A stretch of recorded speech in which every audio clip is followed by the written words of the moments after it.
We only had 40,000 skiers the entire season of 1950-51.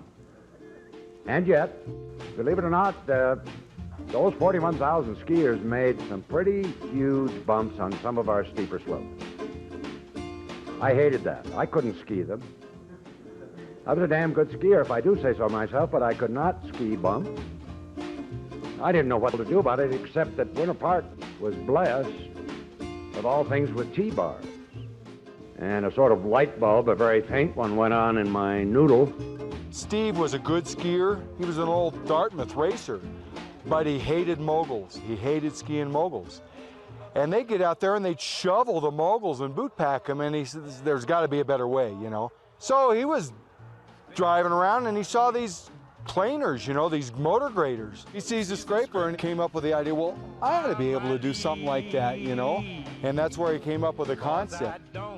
Could I design something that would embody the principles of the road grader or land planer, whatever you want, that would work on snow, that would roll downhill with gravity, and that would grade the snow and pack it, or pack it at least moderately? Well, I didn't know. The first one he built was made out of electrical conduit. He only got 15 feet down the trail and the thing's self-destructed, you know.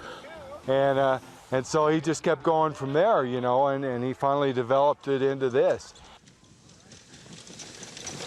Here's the handle, and this is all your controls. You break it with this, you crank the blade up, and you're freewheeling, and you can control your speed by letting this off, and that lowers the blade, and that's what does the grooming, you know. So when they used to groom with it, they would have to anticipate the moguls. They would have to crank it up or crank it down and anticipate them, because they didn't want to hit them with the blade full down, or they'd just come to a stop.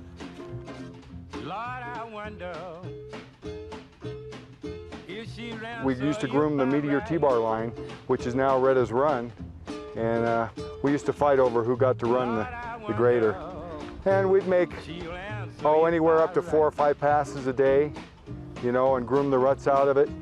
And you groom going uphill and down, so you groom close to the towers going up, and then you got away from the towers coming down, so you wouldn't have a chance of hitting them, you know. And it was a kick in the butt.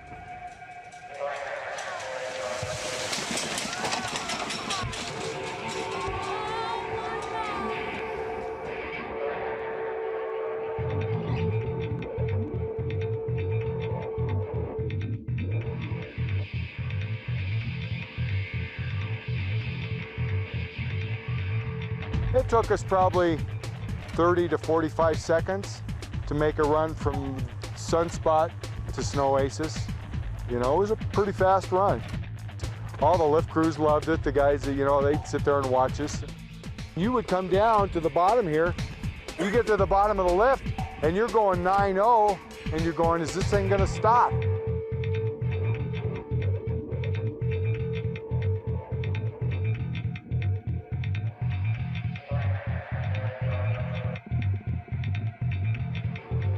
The only time it was ever scary was in the spring when it ice up, and you drop the blade and all it would do is scratch the snow, you know. And we had a few wild rides. I actually went into the corrals at the bottom of the Meteor one time with it.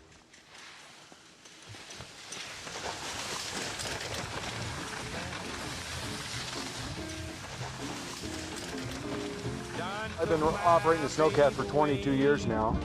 And, you know, they've just progressed. I mean, when we brought this thing over here the other night, I couldn't believe the pattern it'd leave. I'm going, people won't ski that stuff.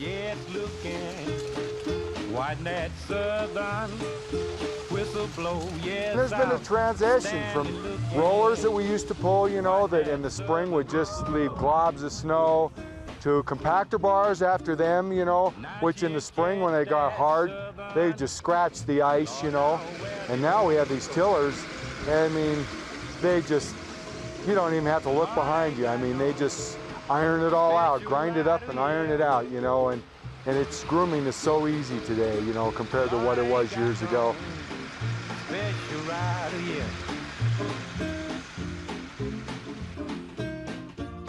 I take this any day to run on my Snowcat. 'Cause I don't feel welcome here.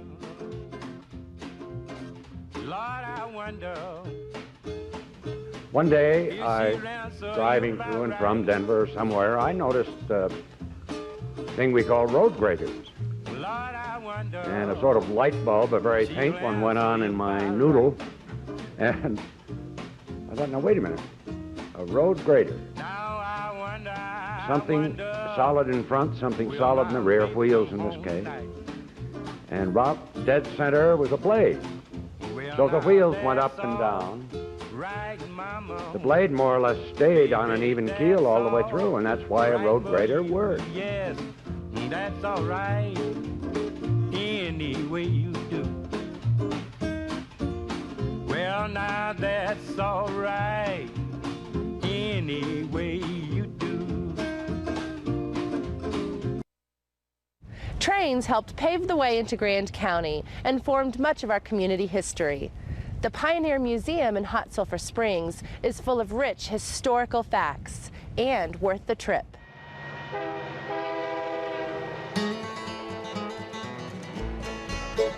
Grand County, Colorado has its roots deeply embedded in railroad history. It's true that the earliest and hardiest settlers came by horse and wagon, but it was the establishment of the railroad that laid the foundation for Grand County's future development. It was a century ago when David Moffett established the Moffett Road over the Continental Divide. The Moffett Road, up and over Rollins Pass, created a direct link between Denver and the eastern slope to the west side of the Continental Divide. No small feat, this pass was originally established in 1904 as a temporary route until a tunnel could be bored. Many of the towns of Grand County were developed because of the railroad, including the historic town of Arrow. Arrow was established at the west side in 1904, and it grew quickly. It boasted 4 sawmills, 2 general stores, 4 restaurants, 3 saloons, and 1 barber shop. In 1906, you could rent a hotel room for $2 a night. But the once flourishing railroad community was completely abandoned in 1928 when the tunnel was completed. Arrow no longer found itself on the railroad route.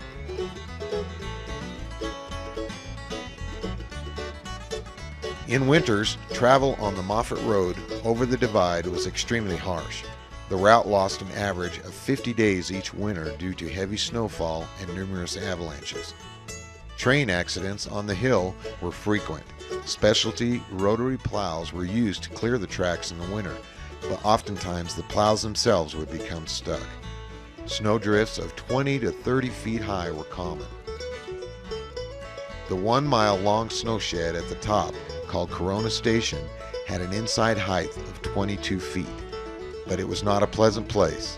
Smoke and soot filled the snow sheds, and there were minimal air vents. Railroad pioneer David Moffett was born in 1839 to a poor family. With minimal education, he worked his way up the corporate ladder through the banking, mining, and railroad industries, becoming a millionaire. It was Moffett's vision and ultimate goal to create a direct rail connection between Denver and Salt Lake City. He was the driving force behind the Denver, Northwestern, and Pacific Railroad Company, and his work had opened the gates to northwestern Colorado for economic development. Unfortunately, the financial costs proved to be too great for him. With his fortune dissipated and his health failing, Moffett died in 1911, broken-hearted. Up until his death, he was still struggling, trying to raise enough money to see his dream realized.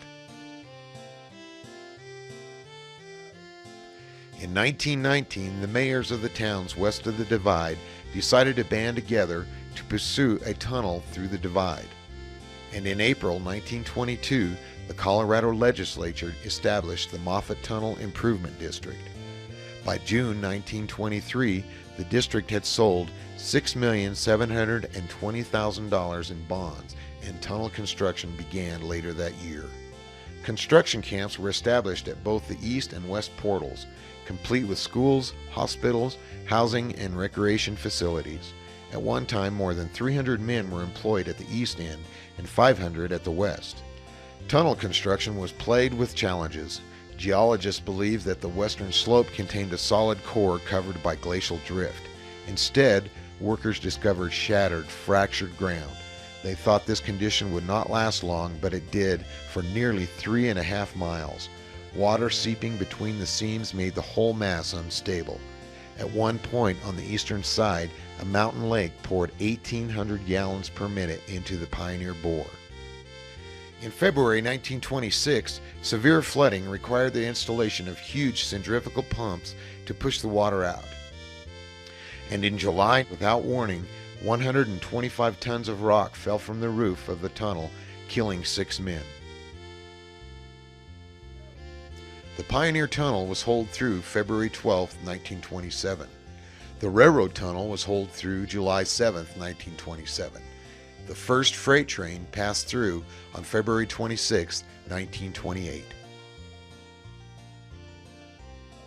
The cost to build the Moffett Tunnel exceeded original estimates of $6 to $7 million, mostly due to the unstable rock and water problems. The total cost, including taxes, was $44 million. 750,000 cubic yards of rock were excavated to create the 6.2-mile bore. 2.5 million pounds of dynamite were exploded. 700 miles of drill holes were drilled. 11 million feet of board were used to brace the tunnel, and 23 miles were eliminated from the old route over the pass. Train lengths could now be doubled. Tremendous cost savings were recognized every winter, and David Moffett's dream became a reality.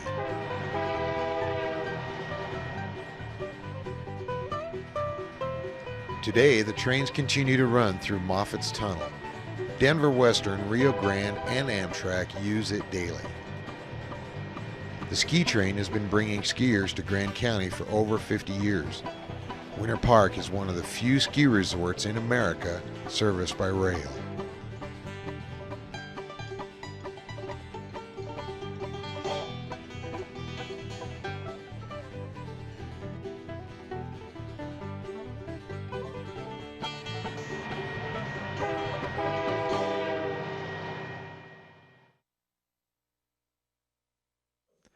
Do you know what a Gandy dancer is? The name comes from railroad history. A Gandy dancer was the name given to a worker whose job it was to replace the rotting railroad ties with new ones. The men used specialty tools manufactured for this purpose. The tools were designed and fabricated in. We know your stay in Grand County will be a great one, and maybe we'll see you in the summer for a season of change.